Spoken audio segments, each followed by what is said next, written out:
ہاتھوں کے نشان یہاں نظر آ رہے ہیں۔ لوگوں نے پوچھا اس سے کیا سمجھ میں آیا آپ کو؟ کہا دیکھو 10 انگلیاں ریت پر ایسی کھلی ہوئی پڑی دکھ رہی ہیں، اور میرا ماننا یہ ہے کہ جب نبی پاک صلی اللہ تعالی علیہ وسلم سجدہ کرتے تھے تو 10 انگلیاں ملی ہوئی ہوتی تھی، اور یہ شخص جس کو تم عبادت کرتا ہوا دیکھ رہے ہو اس کی انگلیاں پوری پھیلی ہوئی ہیں، جو حضور کی سنت پر عمل نہیں کرتا میرے نزدیک وہ ولی ہو نہیں سکتا، وہ ولی نہیں ہو سکتا۔ ایک سنت کو ترک کرنے پر غوث پاک فرماتے ہیں کہ میں اس کو نہیں مانتا ولی۔ اب آپ اندازہ کریں لوگوں نے تو پتہ نہیں کس کو ولی بنا لیا ہے، کیسے کیسے باباؤں کے پیچھے یہ گھوم رہے ہیں۔ وہ ایسے بابا جن کے نماز کا کوئی ٹھکانہ نہیں، دن بھر قوالی میں بیٹھے رہتے، نماز کے بارے میں پوچھو تو کہیں گے مکہ میں پڑھتے ہیں، مدینے میں پڑھتے ہیں۔ یہ سب شیطان ہیں۔ شیطان اس طرح کے چہرے بنا کر کے امت کو گمراہ کرتا ہے۔ ہمارے علاقے میں ایک مرید صاحب آئے ہوئے تھے کافی سال پہلے، کسی پیر صاحب کے، انہوں نے کہا تھا کہ ہمارے پیر صاحب کی نماز اللہ نے معاف کر دیا ہے۔ میں نے پوچھا تھا کہ کیوں؟ کہا اتنا تقویٰ ہو گیا، اتنی عبادت کیے ہیں کہ ان کو اب یہ ظاہری نماز کی ضرورت نہیں ہے، وہ باطنی نماز پڑھتے ہیں۔ میں نے ان کو ایک سپرے مارا تھا، وہ ابھی تک آئے نہیں واپس۔ کہا شریعت میں 4 لوگوں پر نماز معاف ہے، نابالغ بچہ ہو تو نماز معاف ہے، دوسرے پاگل ہو دماغی نہیں ہے تو بھی نماز معاف ہے، اور تیسرے عورت کی جو ماہواری آتی ہر مہینے حیض کے دنوں میں عورت کو نماز معاف ہے، چوتھے بچے کی ولادت ہو جائے عورت، اس کے بعد اس کو نفاس جو آتا ہے وہ 40 دن تک بھی ہو سکتا ہے میکزیمم، اتنے دن عورت کو نماز معاف ہے۔ یہ 4 لوگ ہیں جن کو نماز معاف ہے۔ میں نے مرید صاحب سے کہا تھا پیر صاحب کو پوچھ لینا ان 4 میں آپ کیا ہو؟ یا تو تمہارا پیر نابالغ ہوگا اس لیے نماز معاف ہو گئی، یا تو پاگل ہوگا اس لیے معاف ہے، یا تو پھر وہ 2 کیٹیگری جو بڑی ڈینجر ہے۔ پوچھ لینا میرے عزیزو، غوث پاک پر نماز معاف نہیں ہوئی تو اے رے غیر نتھو کھیرے کی بات کیا ہے؟ سلطان الاولیاء غوث پاک رضی اللہ تعالیٰ عنہ کے ساتھ یہ ہوا تھا، آپ نماز پڑھ رہے تھے، بادل کا ٹکڑا ایک سایہ بن کر کے آپ کے اوپر طاری ہوا اور اس سے آواز آنے لگی، اے عبدالقادر میں نے تجھ پر سارے حرام کو حلال کر دیا ہے، میں نے تجھے نماز معاف کر دی ہے، تو نے اتنی عبادت کر ڈالی۔ بادل کے ٹکڑے سے آواز آئے کہ عبدالقادر میں نے سارے حرام حلال کر دیے تم پر اور نمازیں معاف کر دی۔ لیکن وہ ایسے ویسے لوگوں کی صحبت پائے ہوئے اور موسمی طریقوں کے ولی نہیں تھے۔ غوث پاک رضی اللہ تعالیٰ عنہ شان محبوبیت پر فائز تھے۔ آپ نے برجستہ کہا یہ آواز رحمان کی نہیں ہے، یہ شیطان کی ہے۔ جب نبی پاک صلی اللہ علیہ وسلم پر نماز معاف نہیں ہوئی تو میں کون ہوتا ہوں؟ اللہ کے رسول صلی اللہ علیہ وسلم جو صاحب شریعت ہیں، حضور نے نماز نہیں چھوڑی، اور وہ بھی آخری وقت تک۔ جانتے ہو روایات میں موجود ہے اس وقت رسول اللہ صلی اللہ علیہ وسلم حجرے سے باہر آ رہے تھے جب آپ کی وفات کو چند ہی دن باقی تھے، حضرت ابوبکر صدیق امامت کر رہے تھے، لیکن اس کے باوجود رسول پاک صلی اللہ علیہ وسلم سخت علالت کے بعد حجرے سے باہر تشریف لائے تھے، اس حالت میں کہ روایات میں موجود ہے حضور 2 صحابہ کے کندھوں پر ہاتھ رکھ کر کے باہر آ رہے تھے، پیر زمین پر نہیں لگ رہے تھے۔ اس قدر شدت کی تکلیف کے ساتھ بھی نبی پاک صلی اللہ علیہ وسلم مسجد میں تشریف لا رہے ہیں، اور یہاں مرغ مسلم توڑتے ہوئے بیٹھے ہوئے وہ پیر کہتے ہیں کہ ہمارے لیے نماز معاف ہے۔ غوث پاک نے جب یہ کہا کہ یہ رحمان کی آواز نہیں، یہ شیطان ہے، میرے لیے نماز معاف نہیں ہو سکتی، تو غوث پاک رضی اللہ تعالیٰ عنہ پر اس نے غرور اور تکبر میں لانے کے لیے ایک دوسرا حملہ کیا تھا اور کہا عبدالقادر تم بہت پڑھے لکھے ہو، بہت علم ہے تمہارے پاس، تم پڑھے لکھے نہ ہوتے، علم نہ ہوتا تو آج میرے گمراہی میں آ جاتا۔ شیطان اپنی اصلی حالت پر آ گیا، کہا ٹھیک ہے تم نے مجھے پہچان لیا لیکن تم بہت پڑھے لکھے ہو، تمہارا علم اتنا ہے کہ تم بچ گئے۔ غوث پاک نے کہا تو دوسرا حملہ کر رہا ہے مجھ پر، میرے علم نے نہیں بچایا، مجھے رب کے فضل نے بچایا۔ یہاں پر بھی آدمی بہک سکتا ہے، اگر ہاں کہہ دیا کہ ہاں میں تو پڑھا لکھا ہوں، میں بہت علم والا ہوں، اسی لیے بہت سارے علم والے بھی بھسم ہو گئے، علم والے بھی بہک گئے۔ علم کے ساتھ رب کا فضل ہے تو پھر وہ بچ جاتا ہے۔ میرے عزیزو، عرض یہ کرنا ہے کہ حضور پاک صلی اللہ علیہ وسلم کی شریعت کو چھوڑ کر کے کوئی ولی نہیں ہو سکتا۔ غوث پاک رضی اللہ تعالیٰ عنہ کی 11ویں کرنے والے، نیاز کرنے والے، سب سے میرا ایک ہی کہنا ہے اور سب کے لیے ایک میسج ہے کہ تمہاری 11ویں، تمہارے کھچڑے، تمہارے نیاز یہ فرض نہیں، نہ ہی واجب ہیں، مستحب کے درجے میں آ سکتے ہیں، لیکن فجر کی نماز سے لے کر عشاء کی نماز تک فرض یہ تمہارے اوپر ایسا ضروری ہے کہ اس چیز کے لیے کوئی معافی نہیں ہے۔ 1 سال تم نے دیگ نہیں بنائی، نیاز نہیں کی تو قیامت کے دن نہیں پوچھا جائے گا کہ تم غوث پاک کی فاتحہ کرتے تھے کہ نہیں کرتے تھے، یہ سوال نہیں ہوگا، لیکن یہ سوال ضرور ہوگا کہ فجر میں اٹھے کیوں نہیں، اتنی نمازیں قضا کیوں ہوئی تم سے۔ میرے عزیزو، نوافل اور مستحبات میں پڑی ہوئی یہ امت، میں منع نہیں کرتا، آپ شوق سے، ہم بھی کرتے غوث پاک رضی اللہ تعالیٰ عنہ کے دربار میں ایصال ثواب کے لیے، مرحومین کے لیے ہم نیاز، فاتحہ، ساری چیزیں کرتے ہیں، لیکن اس کا مطلب یہ نہیں ہے کہ کل وہی ہے اور اللہ تبارک و تعالیٰ کی یہ عبادتیں کچھ معنی نہیں رکھتی، نماز نہیں ہے، قرآن نہیں ہے۔ عزیزان گرامی، میں ان لوگوں سے پوچھتا ہوں جو 2-2 3-3 گھنٹے قوالیوں پر رقص کرتے ہیں، قرآن کی ایک سورہ بھی تو سن کے دکھاؤ، وہ رب کا کلام ہے، اللہ کا کلام ہے، کسی قاری قرآن سے تم قرأت سن کر کے جھومو، پھر پتہ چلے کہ ایمان تمہارے دل میں کتنا ہے۔ ڈھول باجوں پر رقص کرنے والی قوم، ایمان سے اگر تعلق ہے تو ان خرافات میں نہیں جا سکتا۔ ہم سنیوں پر ایک بڑا الزام یہ لگایا جاتا ہے کہ یہ صرف چادر، گاگر، جلوس، فاتحہ، نیاز، 11ویں والے لوگ ہیں۔ میرے عزیزوں، وہ ایک پارٹ ہے۔ ظالموں نے جس طرح کا یہ ہمارے اوپر الزام لگا کر رکھا ہے کہ یہ سجدے کرنے والے لوگ ہیں، قبر کی پوجا کرنے والے لوگ ہیں، اور مزارات اولیاء پر جا کر شرک و بدعت کرنے والے لوگ ہیں، دنیا کو یہ پھیلا کر کے رکھا گیا۔ ہم اس سے برات کا اظہار کرتے ہیں۔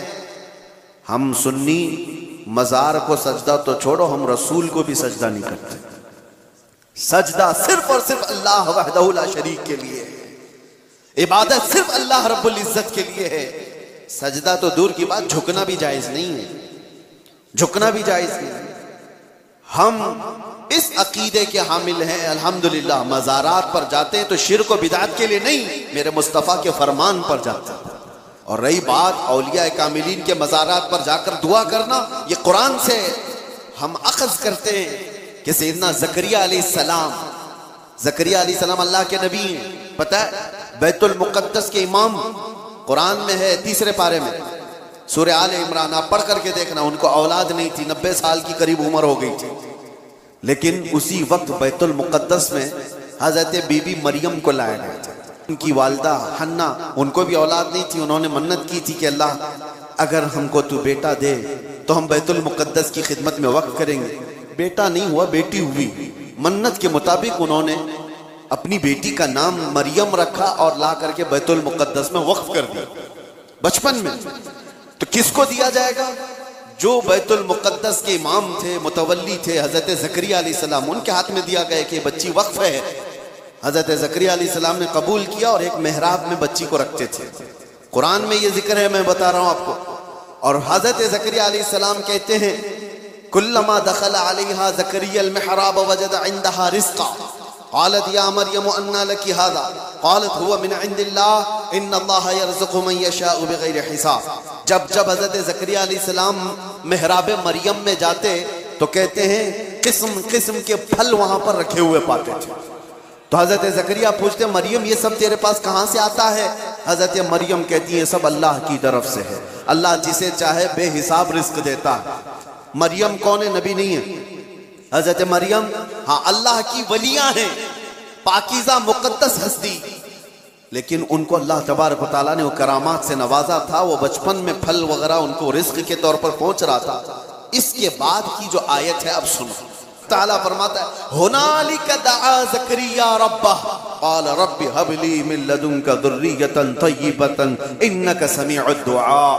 زکریا علیہ السلام کو بھی اولاد نہیں تھی، تو اسی مریم کے محراب میں کھڑے ہو گئے جہاں بی بی مریم تھی، کہا اے اللہ مجھے بھی ایک بیٹا عطا کرتے ہیں۔ ہنالک دعا زکریا ربا، یہ قرآن کی آیت ہے۔ زکریا علیہ السلام نے اپنے رب سے دعا کی، اللہ مجھے بھی ایک بیٹا دے دے، تیری جانب سے نیک و صالح بیٹا عطا کر دے۔ اب یہ دعا تو ہو گئی، اور قرآن میں اس کے فوراً بعد آیت ہے فنادتہ الملائکۃ وہو قائم یصلی فی المحراب ان اللہ یبشرک بیحییٰ۔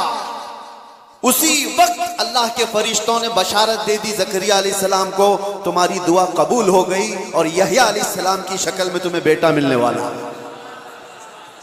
اتنی تیز دعا۔ اب میں آپ کو بتاتا ہوں یہ آیت میں کیوں پڑھ رہا ہوں اور کیوں آپ کے سامنے رکھ رہا ہوں۔ زکریا علیہ السلام خود اللہ کے نبی، اور جہاں کے امام ہے وہ بیت المقدس ہے، دنیا کا سب سے مقدس ترین مقام اس وقت۔ بیت المقدس میں حضرت زکریا علیہ السلام جہاں عبادت کرتے تھے وہیں پہ دعا بھی تو کر سکتے تھے، وہیں پر دعا کر سکتے تھے، لیکن قرآن یہ کہتا ہے وہ محراب مریم میں آ کر کے دعا کر رہے ہیں۔ محراب مریم میں جہاں بی بی مریم بیٹھی وہاں دعا کر رہے ہیں۔ اس سے پتہ یہ چلتا ہے کہ اللہ کے صالح بندے جہاں ہوتے ہیں وہاں سے دعائیں قبول ہوتی ہیں۔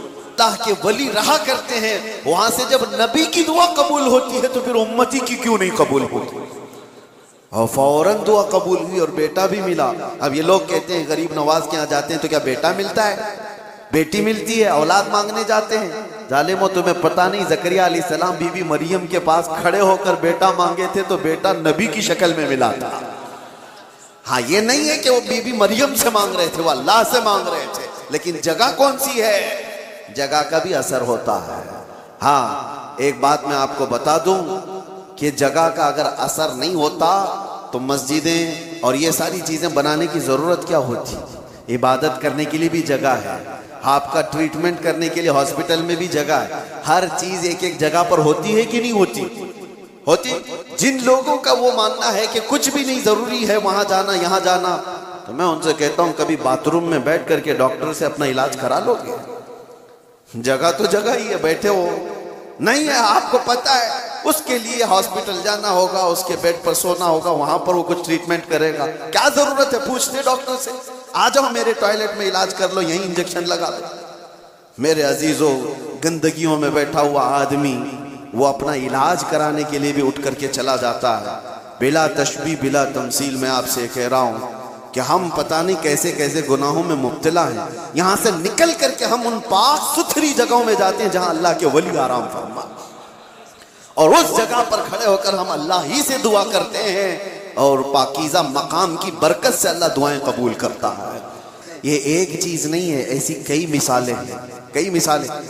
حدیث الاسراء والمعراج جو حضور صلی اللہ علیہ وسلم کے معراج کا سفر ہے، اس سفر میں ایک روایت یہ بھی ملتی ہے کہ ایک جگہ پر حضور پاک صلی اللہ علیہ وسلم رک گئے۔ حضرت جبرائیل امین نے کہا یہاں پر آپ 2 رکعت نماز پڑھ لیں۔ حضور پاک صلی اللہ علیہ وسلم نے وہاں پر 2 رکعت نماز ادا کی اور اس کے بعد پوچھا جبرائیل سے یہ کون سا مقام ہے؟ تو حضرت جبرائیل علیہ السلام نے کہا اے اللہ کے نبی یہ وہ جگہ ہے جہاں حضرت عیسیٰ علیہ السلام کی پیدائش ہوئی تھی۔ بی بی مریم سے حضرت عیسیٰ علیہ السلام کی پیدائش ہوئی تھی، وہاں پر حضور پاک صلی اللہ علیہ وسلم نے 2 رکعت نماز ادا کی۔ ہاں جگہ کو آپ صلی اللہ تعالیٰ علیہ وسلم نے اپنے نماز کا مصلی بنایا۔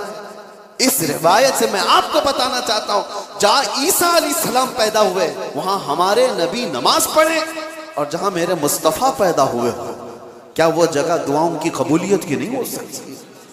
صرف اتنا ہی نہیں میرے عزیزوں، مقدس مقامات کو اللہ تبارک تعالیٰ نے خود فرمایا ہے کہ آپ خانہ کعبہ جاتے ہیں طواف کرنے کے لیے، طواف کرنے کے بعد جیسی طواف ختم ہوتا ہے اس کے بعد سب سے پہلا کام آپ کا کیا ہے؟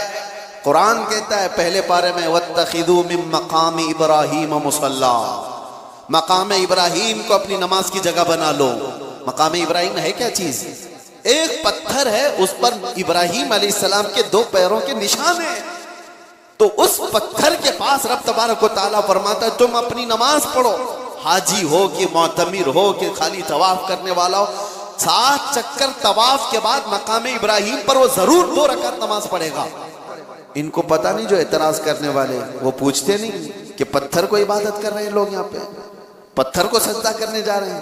نہیں ظالموں، پتھر کو سجدہ نہیں کر رہے، یہ رحمان کا حکم ہے، رحمان کا حکم ہے اس لیے حکم ہے کہ وہ پتھر اب افضل ہو گیا جس پر اللہ کے نبی کے پیروں کے نشان ہیں، جس پر کھڑے ہو کر ابراہیم علیہ السلام نے پورے کعبے کی عمارت تعمیر کی تھی، وہ پتھر افضل ہو گیا۔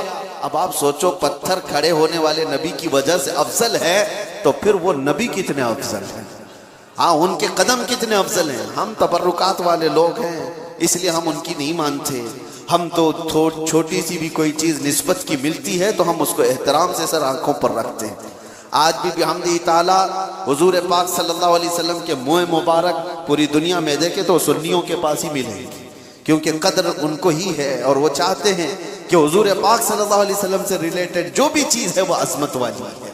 اب آپ کو میں بتاتا ہوں جو ایک بڑا سوال یہ ہے کہ یہ اولیاء اکرام کے لیے کہانیاں گڑھ لیتے ہیں لوگ، کرامات